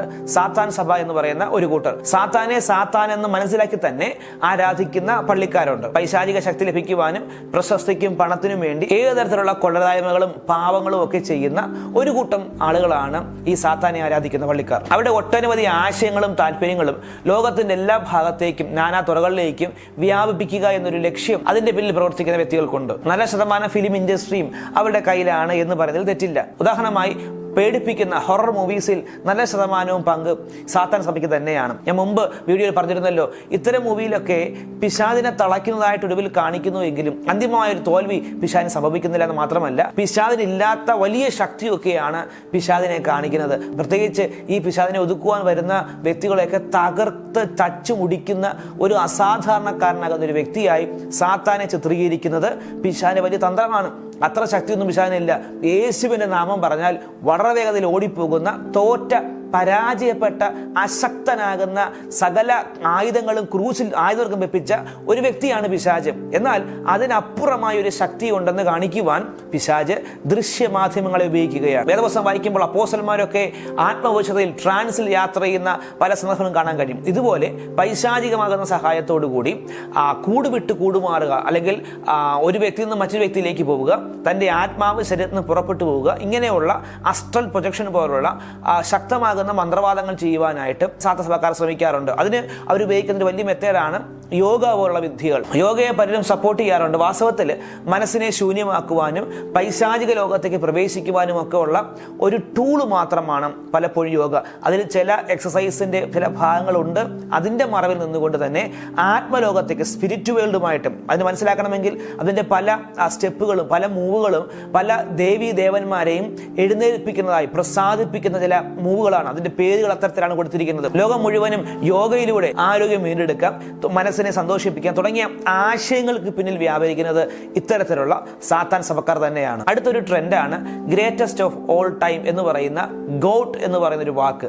നിങ്ങൾ വേദപുസ്തകം പഠിക്കുമ്പോൾ രണ്ട് തരത്തിലെ ആട് എന്ന് പറയുമ്പോൾ രണ്ട് തരത്തിലെ ആട് കാണാൻ കഴിയും. ഒന്ന് കോലാട്, രണ്ട് ചെമ്മരിയാട്. ചെമ്മരിയാടിന്റെ ഇംഗ്ലീഷ് ഷീപ്പ്, കോലാടിന്റെ ഇംഗ്ലീഷ് ഗോട്ട്. ഗോട്ട് എന്ന് പറയുന്നത് പിശാചിന്റെ ഒരു സിമ്പലായി തന്നെയാണ് വേദപുസ്തകം കാണിക്കുന്നത്. പ്രത്യേകിച്ച് വെളിപ്പാട് പുസ്തകം വായിക്കുമ്പോൾ നമുക്ക് കാണാൻ സാധിക്കും കോലാട് എന്ന് പറയുന്നത് പിശാചിന്റെ ഒരു സിംബലാണ്. ഷീപ്പ് അല്ലെങ്കിൽ ചെമ്മരിയാട് എന്ന് പറയുന്നത് ദൈവത്തിന്റെ ജനത്തെ കാണിക്കുന്നതാണ്. യഹോവ എന്റെ ഇടയനാകുന്നു എന്നുള്ള ആ ഭാഗങ്ങളൊക്കെ കിടക്കുന്നത് ഈ ചെമ്മരിയാടുമായി ബന്ധപ്പെട്ടാണ്. എന്നാൽ ഈ ആടിന്റെ സിംബലാണ് ഇന്ന് പിശാച് ഒരു ട്രെൻഡിങ് ആയിട്ട് മാറ്റാൻ ശ്രമിക്കുന്നത്. കാരണം ഗോട്ട് എന്ന് പറയപ്പെടുവാൻ, പറഞ്ഞു കേൾക്കുവാൻ ഇന്ന് മനുഷ്യർക്ക് വളരെ ആഗ്രഹമുള്ള കാര്യമാണ്. വേറെ വാക്കിൽ ഞാൻ സാത്താനാണ് എന്ന് തന്നെയാണ് അത്തരം വ്യക്തികൾ പറയുന്നത്. ഇതെല്ലാം പൈശാചിക വഞ്ചനകളുടെ ഒരു ഭാഗം മാത്രം. മനസ്സിന്റെ ചിന്തകളെ നിയന്ത്രിക്കുന്ന വിധമുള്ള ഹിപ്നോട്ടിസം, മെന്റലിസം തുടങ്ങിയ പലതരത്തിലുള്ള സംഭവങ്ങൾ ഇന്ന് വളരെ വ്യാപകമായി കൊണ്ടിരിക്കുകയാണ്. OG ബോർഡ് കളിക്കുന്ന പോലുള്ള കളികൾ ഇന്ന് സർവ്വസാധാരണമായി കൊണ്ടിരിക്കുകയാണ്. മനസ്സിന്റെ തോന്നലാണ്, ഇതിനകത്തൊന്നും ഒരു ശക്തിയില്ല, സൂപ്പർ നാച്ചുറലിസം ഒന്നുമില്ല എന്ന ഒരു പ്രചാരണം തന്നെ ഒരു ഭാഗത്ത് അവർ പ്രചരിപ്പിക്കുന്നതോടൊപ്പം തന്നെ സാത്താൻ പറ്റി പഠിക്കാൻ മനസ്സിലാക്കാൻ സാധിക്കും. അവർ ഏറ്റവും അധികം യൂസ് ചെയ്യുന്ന ടൂൾസുകളാണ് ഹിപ്നോട്ടിസവും OG ബോർഡും. അവർ ഒരിക്കലും ഇതിനെ ഒന്നും മാറ്റി നിർത്തുന്നതുമില്ല. പുതുമ കണ്ടെത്തുക, എല്ലാവരും ചെയ്യുന്ന കാര്യം ചെയ്യാതെ വ്യത്യസ്തമായി എന്തെങ്കിലും ചെയ്യുക എന്നൊരാശയം ഇട്ടുകൊണ്ട് തന്നെ ദൈവത്തിന് പകരം സാത്താനെ ആരാധിക്കുക എന്നൊരു കൺസെപ്റ്റും ഇവർ വ്യാപകമായി പ്രചരിപ്പിക്കാറുണ്ട്. അതിനായി അവർ വ്യത്യസ്ത മാർഗങ്ങൾ സ്വീകരിക്കുന്നു. കുഞ്ഞുങ്ങളെ സ്വാധീനിക്കുവാൻ പല കാർട്ടൂണുകളിലും ഉള്ള സൂപ്പർ നാച്ചുറൽ ക്യാരക്ടേഴ്സ് വാസ്തവത്തിൽ സാത്താൻ സഭയിലെ സൃഷ്ടിയാണ്. അമാനുഷികമാകുന്ന ശക്തിയുള്ള ചില കഥാപാത്രങ്ങളുടെ കാർട്ടൂൺസ് ആണ് നമ്മുടെ കുഞ്ഞുങ്ങൾ കാണുന്നത്. അമാനുഷികം എന്ന് പറയുമ്പോൾ ഏത് ശക്തിയാണ് അതിൽ വ്യാപരിക്കുന്നത്? ഒന്നുകിൽ ദൈവശക്തി അല്ലെങ്കിൽ പൈശാചിക ശക്തി. ഇതിനിടയ്ക്ക് വേറൊരു അസാധാരണമാകുന്ന ശക്തിയില്ല. മനസ്സിലാക്കുക, നിങ്ങളുടെ കുഞ്ഞുങ്ങൾ വാച്ച് ചെയ്യുന്നത് പൈശാചികമാകുന്ന കാഴ്ചകളാണ്. അവർ മറുതലിക്കുവാനും ദേഷ്യപ്പെടുവാനും അനുസരണം കെട്ടവരും മാതാപിതാക്കളെ ബഹുമാനിക്കാത്തവരുമാകുന്ന ഒരു കൂട്ടരാക്കി മാറ്റുവാൻ ഈ ദൃശ്യമാധ്യമങ്ങളിലൂടെ പിശാചിന് സാധ്യമാണ്. പലതരത്തിലുള്ള ഗെയിംസുകൾ സാത്താൻ സഭക്കാർ തന്നെ ഇറക്കാറുണ്ട്. അത്തരം ഗെയിംസുകൾ കളിക്കുന്ന വ്യക്തികൾക്ക് ഗെയിംസ് മോശമെന്നല്ല, ഗെയിംസ് നല്ലതാണ്, സന്തോഷിക്കുവാനൊക്കെ നല്ലതാണ്. എന്നാൽ ചില ഗെയിംസ് കളിക്കുമ്പോൾ നമുക്ക് തന്നെ അറിയാം, അവർ ദേഷ്യപ്പെടുവാൻ തുടങ്ങും, അവർ വയലന്റ് ആകും, അവർ അഡിക്റ്റ് ആകും, മറ്റൊന്നിനോടൊക്കെ താല്പര്യമില്ല. ഒരിക്കലും ബാൈബിൾ വായിക്കുവാനോ പ്രാർത്ഥിക്കുവാനോ കോൺസെൻട്രേഷൻ കിട്ടത്തില്ല, പഠിക്കുവാൻ താല്പര്യം കാണത്തില്ല. അവരെല്ലായ്പ്പോഴും വേറെ സ്വഭാവത്തിലേക്ക് അവരെ നയിച്ചു കൊണ്ടുപോകത്തക്ക വണ്ണമുള്ള അഡിക്ഷൻ സ്പിരിറ്റിനെ റിലീസ് ചെയ്യുന്ന ഗെയിംസുകൾ സാത്താനെ ആരാധിക്കുന്ന പള്ളിക്കാർ തന്നെ ഇറക്കാറുണ്ട്. മറ്റൊരു മെത്തേഡാണ് മ്യൂസിക്. പ്രത്യേകിച്ച് ഹെവി മെറ്റൽസ് പോലുള്ള സകല സംഗീതങ്ങളുടെയും ഉള്ളിലെ വരികൾ പലരും ശ്രദ്ധിക്കാറില്ല. ഇന്നത്തെ കാലത്ത് അസഭ്യ വാക്കുകളുള്ള ഗാനങ്ങളാണ് പലർക്കും ഇഷ്ടം. ഇതിന്റെ എല്ലാം പിന്നിൽ സാത്താനെ ആരാധിക്കുന്നവരാണ്. മ്യൂസിക് എല്ലായ്പ്പോഴും സ്പിരിറ്റ് വേൾഡുമായിട്ട് നമ്മളെ കണക്ട് ചെയ്യാൻ സാധിക്കും. അതുകൊണ്ടാണ് ആരാധനയിൽ നമ്മൾ ഗാനങ്ങൾ ഉപയോഗിക്കുന്നത്. സ്വർഗത്തിൽ ആരാധനയുണ്ട്. അപ്പോൾ പാട്ടുകളിലൂടെ സ്പിരിറ്റ് വേൾഡുമായിട്ട് കണക്ട് ചെയ്യുവാൻ പിശാച് ശ്രമിക്കുന്നു. ഇന്ന് ലോകത്തിൽ അറിയപ്പെടുന്ന നല്ല ശതമാനം മ്യൂസിഷ്യന്മാരും തങ്ങളുടെ പ്രാണനെ, തങ്ങളുടെ സോളിനെ പിശാചിന് വിറ്റവരാണ്. അവിടെ വീഡിയോസിലെല്ലാം അത്തരത്തിലുള്ള സൈത്താനിക് സിംബൽസും സാത്താനെ ആരാധിക്കുന്ന വാക്കുകളും ഒക്കെ കാണുവാനായിട്ട് സാധിക്കും. വസ്ത്രങ്ങളിൽ, മാലകളിൽ, ഹെൽമെറ്റുകളിൽ തുടങ്ങിയ പല മേഖലകളിലും, ഈവൻ നമ്മൾ കുടിക്കുന്ന പാനീയങ്ങളിൽ പോലും അവരുടെ സിംബൽസ് ഇടുകയും അവരുടേതാകുന്ന ചില വസ്തുക്കൾ അവർ അതിനകത്ത് പ്രവേശിപ്പിക്കുകയും ചെയ്യുകയാണ്. ഇതിലൂടെയെല്ലാം പൈശാചികമാകുന്ന ശക്തികളെ വ്യക്തികളിലേക്ക് ഇൻസേർട്ട് ചെയ്യുവാൻ, പ്രവേശിപ്പിക്കുവാനാണ് പിശാച് ശ്രമിക്കുന്നത്. എന്നാൽ മനസ്സിലാക്കുക, നിങ്ങൾ ക്രിസ്തുവിലാണ് എന്നുണ്ടെങ്കിൽ ഈ തരത്തിലുള്ള ശക്തിയിൽ നിന്ന് നമ്മൾ ഒഴിഞ്ഞിരിക്കേണ്ടത് ആവശ്യമാണ്. സാത്താൻ സഭയുടെ ചില സിംബലുകൾ ഞാൻ ഇതിൽ കൊടുക്കുന്നുണ്ട്. സാത്താൻ നിങ്ങൾക്ക് സമ്പത്ത് തരാൻ കഴിയും, പ്രശസ്തി തരാൻ കഴിയും, പക്ഷെ ഒരിക്കലും തരാൻ കഴിയാത്ത ഒന്നാണ് സമാധാനം. യേശുക്രിസ്തുവിലൂടെ മാത്രമേ നിങ്ങൾക്ക് യഥാർത്ഥ സമാധാനം ലഭ്യമാകുകയുള്ളൂ. പിശാച് ആർക്കും ഒരിക്കലും ഒരു നന്മയും ചെയ്തില്ല. അവൻ കള്ളനും കവർച്ചക്കാരനുമാണ്. മോഷ്ടിക്കുകയും അറുക്കുകയും മുടിക്കുകയും ചെയ്യുന്ന സാത്താൻ നിങ്ങൾക്ക് സന്തോഷമോ സമാധാനമോ പകരുകയില്ല. എന്തെല്ലാം നന്മ തന്നാലും അതിന്റെ ഒടുവിലായി നിങ്ങളുടെ പ്രാണനെ കവരുവാൻ പിശാച് ശ്രമിച്ചുകൊണ്ടേയിരിക്കും. ദൈവത്തിൽ ആശ്രയിച്ചാൽ ദൈവികമാകുന്ന സമാധാനവും സന്തോഷവും നിങ്ങൾക്ക് ലഭ്യമായി. സാത്താൻ സഭക്കാരായിക്കോട്ടെ, മറ്റ് മന്ത്രവാദികളായിക്കോട്ടെ, ഉദാഹരണമായിട്ട് സ്വഭാവത്താൽ ദൈവങ്ങളല്ലാത്തവർക്ക് അടിമപ്പെട്ട് ക്യാരക്ടർ കൊണ്ട് ദൈവമല്ല എന്നാൽ ദൈവം എന്ന് ചിന്തിക്കുന്ന ശക്തികൾക്ക് മുമ്പിൽ മന്ത്രവാദം ചെയ്യുന്ന വ്യക്തികളും മന്ത്രവാദത്തിനായി ഉപയോഗിക്കുന്ന ഒരു മെത്തേഡാണ് ഏതെങ്കിലും ജീവനുള്ള വസ്തുക്കളെ കൊന്ന് അതിന്റെ രക്തം ഒഴിക്കുക എന്നുള്ളത്. ഒരുപക്ഷെ ഒരു കറുത്ത കോഴിയായിരിക്കും, ആടായിരിക്കും. സാത്താൻ സഭക്കാരാണെങ്കിൽ ജീവനുള്ള കുഞ്ഞുങ്ങളെ തന്നെ കുരുതി കൊടുക്കുന്ന സംഭവങ്ങൾ നമുക്ക് വ്യാപകമായി കാണാൻ കഴിയും. നന്ദൻകോട്ട് കൊലപാതകം നിങ്ങൾക്ക് എല്ലാവർക്കും അറിയാവുന്നതാണ്. അസ്ട്രൽ പ്രൊജക്ഷന് വേണ്ടി അല്ലെങ്കിൽ ആത്മാവിന് യാത്ര ചെയ്യേണ്ടതിന് വേണ്ടി സ്വന്തം വീട്ടുകാരെ തന്നെ കൊലപ്പെടുത്തിയ ആ വ്യക്തിയുടെ സംഭവം നിങ്ങൾക്ക് എല്ലാവർക്കും അറിയാവുന്നതാണ്. അത്തരത്തിൽ ഒരു ബലി കൊടുത്ത്, ഒരു വ്യക്തിയുടെയോ മനുഷ്യന്റെയോ മൃഗത്തിന്റെയോ ജീവൻ ബലി കൊടുത്ത് രക്തം ചിന്തി ഇരുട്ടിന്റെ ശക്തിക്ക് അത് സമർപ്പിച്ചതിന് ശേഷമാണ് മന്ത്രോച്ചാരണങ്ങളിലൂടെ ഒരു വ്യക്തിയെ തകർക്കുവാനോ ശപിക്കുവാനോ നശിപ്പിക്കുവാനോ ഒക്കെ ദുരാത്മാക്കളെ അയക്കുന്നത്. നിങ്ങളുടെ ഇത്തരത്തിൽ പൈശാചികമാകുന്ന മന്ത്രവാദങ്ങളും ആഭിചാരങ്ങളും ഒക്കെ പല വ്യക്തികളും അയച്ചു കാണാം. ഭയക്കേണ്ട ആവശ്യമില്ല. കാരണം അറിയാമോ, ഏത് മൃഗത്തെ കൊന്ന് അതിന്റെ രക്തം നിങ്ങൾക്ക് വിരോധമായി അയച്ചാലും 2000 വർഷങ്ങൾക്ക് മുമ്പ് പാപമില്ലാത്ത, പാപം അറിഞ്ഞിട്ടില്ലാത്ത യേശു എന്ന കുഞ്ഞാടിന്റെ രക്തം, ഹാബേലിന്റെ രക്തത്തെക്കാൾ ഗുണകരമായി സംസാരിക്കുന്ന പുണ്യാഹ രക്തം 2000 വർഷങ്ങൾക്ക് മുമ്പ് നിങ്ങൾക്ക് വേണ്ടി ഒഴുക്കപ്പെട്ടിട്ടുണ്ട്. ബൈബിൾ പറയാണ്, ഹാബേൽ രക്തത്തെക്കാൾ ഗുണകരമായി സംസാരിക്കുന്ന രക്തം, യേശുവിന്റെ രക്തം നിങ്ങൾക്ക് വേണ്ടി സംസാരിക്കുകയാണ്. ഒരു മന്ത്രവാദങ്ങൾക്കും, ഒരു ആഭിചാരങ്ങൾക്കും, ഒരു ക്ഷുദ്രങ്ങൾക്കും ഒന്നിനും നിങ്ങളെ തൊടുവാൻ കഴിയുകയില്ല. പിന്നെ എങ്ങനെയാണ് ഈ ശക്തികളൊക്കെ പലരെയും സ്വാധീനിക്കുന്നത്? ഇതിന് ശക്തിയില്ല എന്നൊന്നും പറയാൻ കഴിയത്തില്ല എന്നൊരു പക്ഷേ നിങ്ങൾ പറയും. കാരണം പല കുടുംബങ്ങളിൽ തകർക്കുന്നത് കണ്ടിട്ടുണ്ട്. എങ്ങനെയാണ് ഇത് ആക്റ്റീവ് ആകുന്നത് അറിയാമോ? നിങ്ങൾ നോക്കുക, ഒരു മന്ത്രവാദം ചെയ്യുമ്പോൾ ഒരു കറുത്ത കോഴിയെ അതിനെ അറുക്കുകയാണ്, അതിന്റെ രക്തം ഒഴിക്കുകയാണ്. ഈ കോഴിക്ക് ശക്തിയില്ല, ഈ രക്തത്തിന് ശക്തിയില്ല. ആ പറയുന്നതാകുന്ന ചില വാക്കുകൾ, ചില ശാപവാക്കുകളായിരിക്കും, ചില മന്ത്രോച്ചാരണങ്ങളായിരിക്കും. ആ വാക്കുകൾക്കും ശക്തിയില്ല. പകരമായി അതിലുള്ള വിശ്വാസത്തിനാണ് ശക്തി. ആ രക്തമൊഴുക്കി ആ മന്ത്രം പറയുമ്പോൾ എന്തോ ഒരു സ്പിരിറ്റ് റിലീസാകുന്നു എന്നൊരു വിശ്വാസം മന്ത്രം ചെയ്യുന്ന വ്യക്തിക്കും കാണുന്ന വ്യക്തിക്കും ഇത് അനുഭവിക്കുന്ന വ്യക്തിക്കുമുണ്ട്.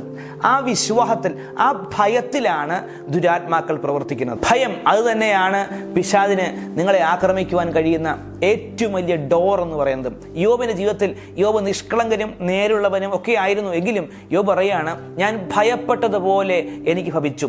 എല്ലാം ഉള്ളപ്പോഴും താൻ തകർന്നു പോകുമോ എന്നൊരു ഭയം യോബിലുണ്ടായിരുന്നു. ആ ഭയമാണ് യോബിനെ തൊടുവാൻ പിശാചിന് ലഭിച്ച അധികാരം, അവകാശം. ദൈവം ആ അനുവാദം കൊടുക്കുന്നതിന് പിന്നിലുള്ള റീസൺ യോബിന് മേലുണ്ടായിരുന്ന ഭയമാണ്. അതുകൊണ്ട് തന്നെ പിശാചിന് കൊടുക്കുന്ന അമിതമാകുന്ന പ്രാധാന്യം, അവന്റെ ഇത്തരം പ്രവർത്തികൾ കൊടുക്കുന്ന അധികമാകുന്ന ഇമ്പോർട്ടൻസ് നിങ്ങളെ പിശാചിനെ തൊടുവാനിടയായിത്തീരും.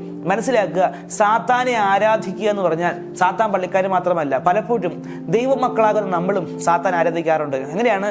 സാത്താനെ ഉയർത്തി പറയുക, പുകഴ്ത്തി പറയുക, അവൻ ശക്തനാണ്, ഭയങ്കരമാകുന്ന കഴിവുള്ള വ്യക്തിയാണ്, തകർത്ത് കളയും, മുടിച്ചു കളയും, ദൈവം എന്നെ അനുഗ്രഹിക്കാൻ നിൽക്കുന്നു, സാത്താൻ എന്നെ തകർക്കാൻ നിൽക്കുന്നു, സാത്താനാണ് ജയിച്ചത്, ദൈവത്തിന്റെ പ്രവർത്തനം നടക്കുന്നില്ല. ഇങ്ങനെ സാത്താന്റെ പ്രവർത്തികളെ ഉയർത്തി പറയുക, പ്രൈസ് ചെയ്യുക, പുകഴ്ത്തുക എന്ന് തന്നെയാണ് സാത്താനെ ആരാധിക്കുക എന്ന് പറയുന്നത്. വാസ്തവത്തിൽ ദൈവമക്കളുടെ ഇടയിലാണ് സാത്താനെ ആരാധിക്കുന്നവർ കൂടുതൽ എന്ന് പറഞ്ഞാലും തെറ്റില്ല. കാരണം നമ്മൾ പലപ്പോഴും ദൈവത്തെക്കാളും ഉയർത്തി കാണുന്നത് സാത്താനെയാണ്. എൻ്റെ ഈ ക്ലാസിന്റെ ഉദ്ദേശം പിശാചിനെ വലുതായി കാണുക എന്നുള്ളതല്ല. പിശാച് അശക്തനാണ്, പരാജയപ്പെട്ടവനാണ്. ലോകത്തോട് കൂടെയുള്ള സാത്താനേക്കാൾ വലുത് എൻ്റെ കൂടെയുള്ള ക്രിസ്തുവാണ് എന്ന സത്യം നിങ്ങൾ തിരിച്ചറിയേണ്ടതിനാണ് ഈ ക്ലാസ് നിങ്ങൾക്കായി എടുക്കുന്നത്. അതുപോലെ തന്നെ നിങ്ങളെ ആക്രമിക്കുവാൻ പലതരത്തിലുള്ള തെറ്റാകുന്ന വിശ്വാസ രീതികൾ, ബിബ്ലിക്കലല്ലാത്ത, ബൈബിളില്ലാത്ത ഒത്തിരി വിശ്വാസങ്ങൾ നമ്മുടെ ഹൃദയങ്ങളിലേക്ക് ഇടാറുണ്ട്. കൂടുതൽ പ്രാർത്ഥിച്ചാൽ കൂടുതൽ പ്രശ്നങ്ങൾ ഉണ്ടാകുമെന്നൊരു വിശ്വാസമുണ്ട്. അതുകൊണ്ട് പലരും പ്രാർത്ഥിക്കാറില്ല. ഇത് ബൈബിളിലെ അടിസ്ഥാനമുള്ളൊരു വാക്കല്ല. അതുകൊണ്ട് തന്നെ ഇത്തരം ആളുകൾ കൂടുതൽ പ്രാർത്ഥിച്ചു കഴിഞ്ഞാൽ അവർക്ക് നിശ്ചയമായും പ്രശ്നമുണ്ടാകും. ദൈവമക്കൾ പോലും വിശ്വസിക്കുന്ന മറ്റൊരു അന്ധവിശ്വാസമാണ് ദൃഷ്ടിദോഷം എന്ന് പറയുന്നത്. കണ്ണ് വയ്ക്കുക, നല്ലതെന്ന് ആരെങ്കിലും പറഞ്ഞു കഴിഞ്ഞാൽ അത് നശിച്ചു പോകും. ഇത് പലരും വിശ്വസിക്കുന്ന ഒരു കാര്യമാണ്. ഇതിനും വേദപുസ്തകത്തിൽ യാതൊരു ബേസുമില്ല. മനസ്സിലാക്കുക, വേദപുസ്തകം സപ്പോർട്ട് ചെയ്യാത്ത എല്ലാ വിശ്വാസങ്ങളും അന്ധവിശ്വാസങ്ങളാണ്. നിങ്ങൾ എന്തെങ്കിലും വിശ്വസിക്കുന്നെങ്കിൽ അതിന് വേദപുസ്തകത്തിനകത്ത് അടിസ്ഥാനമുണ്ടോ എന്ന് തന്നെ, പ്രത്യേകിച്ച് ആത്മീയ കാര്യങ്ങളിൽ വേദപുസ്തകത്തിനകത്ത് അടിസ്ഥാനമുണ്ടോ എന്ന് നിങ്ങൾ പരിശോധിക്കേണ്ടത് ആവശ്യമാണ്. മറ്റൊരു വിശ്വാസമാണ്, സാത്താനെ പുറത്താക്കിയാൽ എൻ്റെ വീട്ടിൽ എനിക്കുള്ളതെല്ലാം ആക്രമിക്കപ്പെടുമെന്ന്. മനസ്സിലാക്കുക, വേദപുസ്തകത്തിനകത്ത് അതിൽ യാതൊരു ബേസുമില്ല. അപ്പോസ്തലന്മാരും യേശുവുമൊക്കെ സാത്താനെ പുറത്താക്കിയിട്ട് വീട്ടിൽ വന്ന് അവർക്ക് പ്രശ്നങ്ങളൊന്നും ഉണ്ടായില്ല. അവരെ ശാരീരികമായോ മാനസികമായോ അവരുടെ കുടുംബത്തെയോ ഒന്നും പിശാച് ഉപദ്രവിച്ചില്ല. പിശാചിനെ പുറത്താക്കുവാൻ നമുക്ക് അധികാരമുണ്ട്.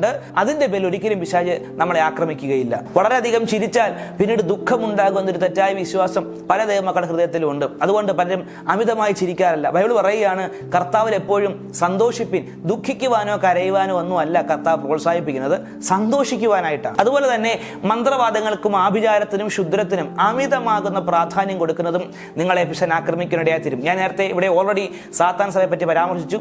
സാത്താൻ സഭ എനിക്കെതിരെ ഉണ്ട്, എന്നെ തകർക്കാൻ നിൽക്കുന്നു, നശിപ്പിക്കാൻ നിൽക്കുന്നു, എൻ്റെ വീട്ടിൽ ആരെ ക്ഷുദ്രം കുഴിച്ചിട്ടിരിക്കുന്നു, അപ്പുറത്തൊരു മന്ത്രവാദിയുണ്ട്. ഇങ്ങനെയുള്ള സാത്താന്യ പരിപാടികൾക്ക് അമിതമാകുന്ന പ്രാധാന്യം കൊടുക്കുന്നെങ്കിൽ നിങ്ങൾ തുടർമാനമായി ആക്രമിക്കപ്പെടും. പകരമായി നിങ്ങൾ പിശാചിനെയല്ല, നിങ്ങളെ സഹായിക്കുവാൻ, നിങ്ങളെ ഉയർത്തുവാൻ, നിങ്ങളെ മാനിക്കുവാൻ നിൽക്കുന്ന ദൈവത്തെ നോക്കുക.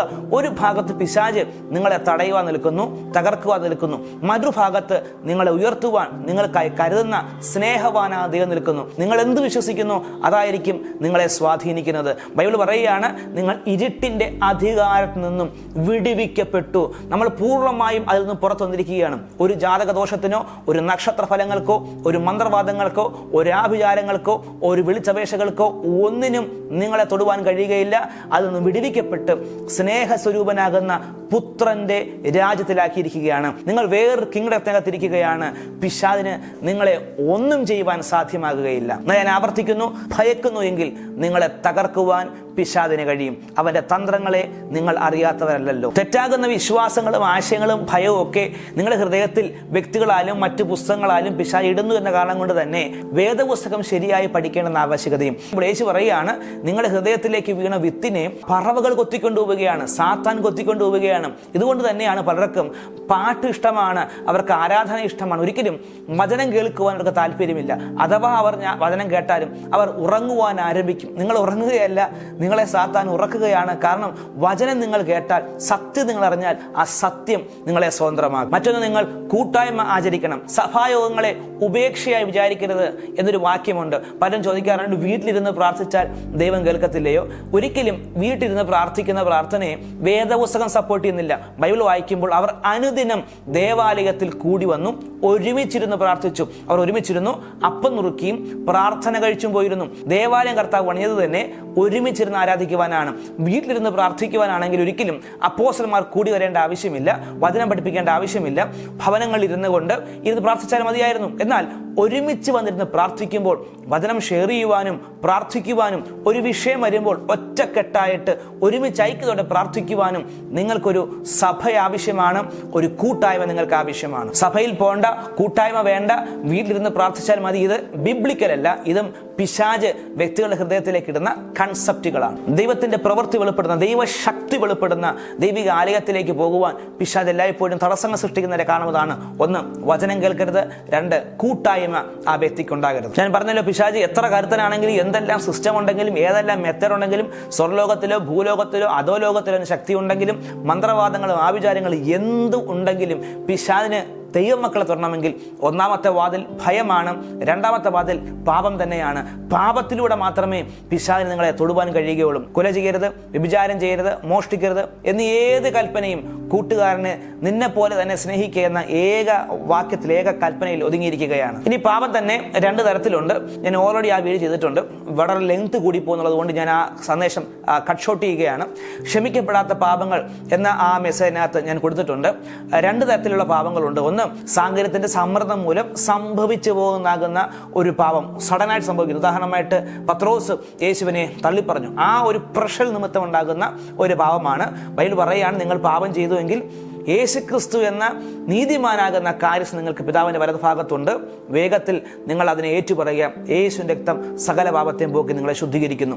രണ്ട്, കണ്ടിന്യൂസ് ആയി നിൽക്കുന്ന പാപമുണ്ട്. അത് ഒരു നിമിഷം കൊണ്ട് ഉണ്ടാകുന്നില്ല, അത് കുറച്ച് കാലങ്ങളായി നീണ്ടു നിൽക്കുന്ന പാപമാണ്. ഇത്തരം പാപങ്ങളിൽ പിശാച് നിങ്ങളെ തൊടുവാൻ സാധ്യമാണ്. ഉദാഹരണമായിട്ട് അസൂയ, പക, പിണക്കം, ദൂഷണം, കുറ്റം പറയുക, മറ്റുള്ളവരോട് ക്ഷമിക്കാതിരിക്കുക, ഇതൊക്കെയും ഒരു നിമിഷം കൊണ്ട് പോകുന്നതല്ല.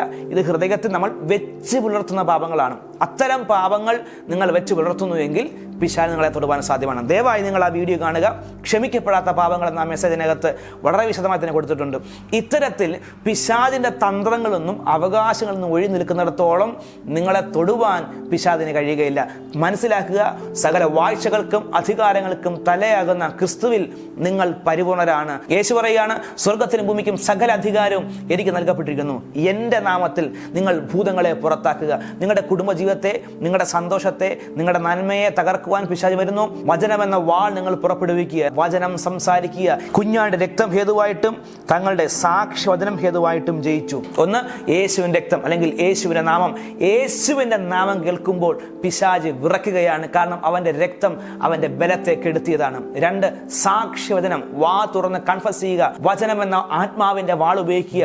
യേശു ക്രിസ്തുവിന്റെ നാമത്തിൽ എൻ്റെ കുടുംബത്തിൽ, എൻ്റെ ആരോഗ്യത്തിൽ, എൻ്റെ ജീവിതത്തിൽ, എൻ്റെ സമ്പത്തിൽ, എൻ്റെ യാത്രയിൽ തടയുന്ന സകല പിശാചുകളും സകല ഇരുട്ടിന്റെ സ്വാധീനങ്ങളും, എന്നെ ബുദ്ധിമുട്ടിക്കുന്ന, എന്നെ അലട്ടുന്ന, എന്നെ അസഹ്യപ്പെടുന്ന എല്ലാ ഇരുളിന്റെ ശക്തികളെയും യേശുവിന്റെ അധികാരമുള്ള നാമത്തിൽ ഞാൻ ശാസിക്കുന്നു എന്ന് നിങ്ങൾ വിശ്വസിച്ചുകൊണ്ട് പറയുകയാണെന്നുണ്ടെങ്കിൽ പിശാച് ആ വാക്കിന്റെ മുമ്പിൽ മുട്ടുമടക്കുക തന്നെ ചെയ്യും.